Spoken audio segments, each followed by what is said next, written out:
This analogy will help you. If you look inside a door from a keyhole, like a small hole in the door, and you look inside, how much of the room do you see? Very little. But if somebody looks inside the room and sees this much, and then says, now I will describe the entire room to you. Is that a fair, accurate depiction? Or do you have to use a lot of imagination? A lot of imagination. Okay, now let me ask you another question. If two people are talking about, like, let's say me and some other young man are talking, and he says, I have a problem with my brother, you know, he's this, he's that, the other, he beats me up or whatever. I'm talking to him. I say, you know what, sometimes you should fight back a little bit or something. And you walk by and you heard 3 seconds of that conversation. Okay? You don't know the beginning of it, you don't know the end of it, you know the middle 3 seconds.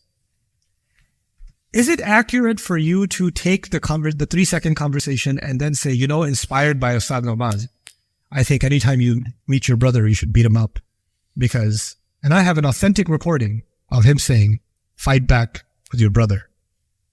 So throw a punch or two. Would that be fair of you to do? No, because you're not being, first of all, you're not recognizing that conversations happen sometimes inside a context. And outside of that context, you cannot use them. A doctor and a patient are having a conversation. The doctor says, you need to eat this, this, this. And you need to avoid this, this, and this. Is that specific to the patient? Yeah, but the patient is an influencer. So he goes after the doctor-patient appointment and says, everyone, stop eating this, this, this. And make sure you take this medication every morning. This is authentically based research. Wait, hold on a second.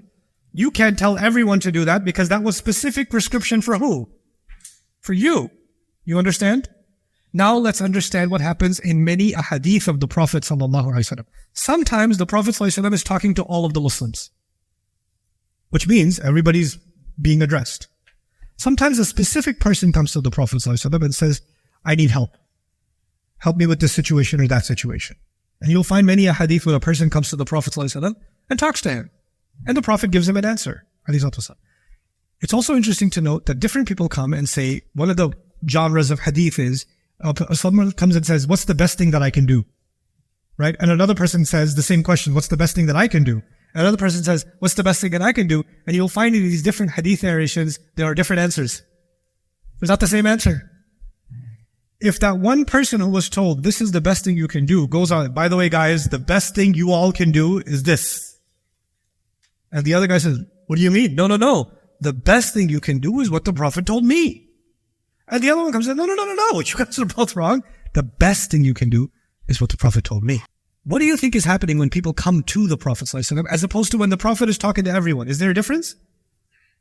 Because when the Prophet is talking to someone who came to him, it is because he's the source of wisdom in the humanity, he's first looking at who am I talking to? What is their situation? What is their background? What is it that this person needs? I'm going to give them a prescription for them. They need this. It is important for us to first understand, is the Prophet saying something, sallallahu alaihi wasallam, that is meant for everyone? Or was that specific to a person? Isn't that important? Now, here's another piece of the puzzle. The analogy I gave you is this much, yes? There's a conversation happening and the Prophet ﷺ says something. And you're like, oh, there's a hadith. He said this. Like, is this part of a larger conversation? Who was this conversation being had with? Did he have this conversation with other people? Do we know the whole picture or do we know this much? If you read that hadith of the Prophet ﷺ, it might take you 3 seconds to read the entire hadith. Do you think the conversation was just 3 seconds? Could the conversation have been 5 minutes? Could it have been 10 minutes? Could it have been over multiple days? Is that possible? Is there a lot we don't know? Yeah. So and this is where just Googling, oh, I found a hadith, it's in Bukhari and in Muslim, or it's in Abu Dawud, or Ibn Majah, and therefore that we should all do this. Hold on a second. You're thinking that the moment you find the letter, you've got it figured out. The Muslims historically never did this. This is a new phenomenon in the last century. For the religion's been around a long time and nobody simply just took a hadith and said, this is what we're all going to do. Nobody was doing this.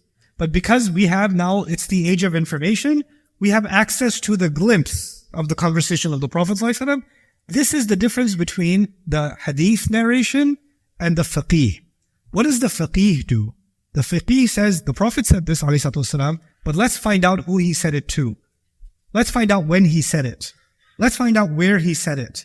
Let's understand the larger context, because without it, we might come to the wrong conclusion. Is that possible? Yeah, it's very possible. It's very possible you might come to the wrong conclusion.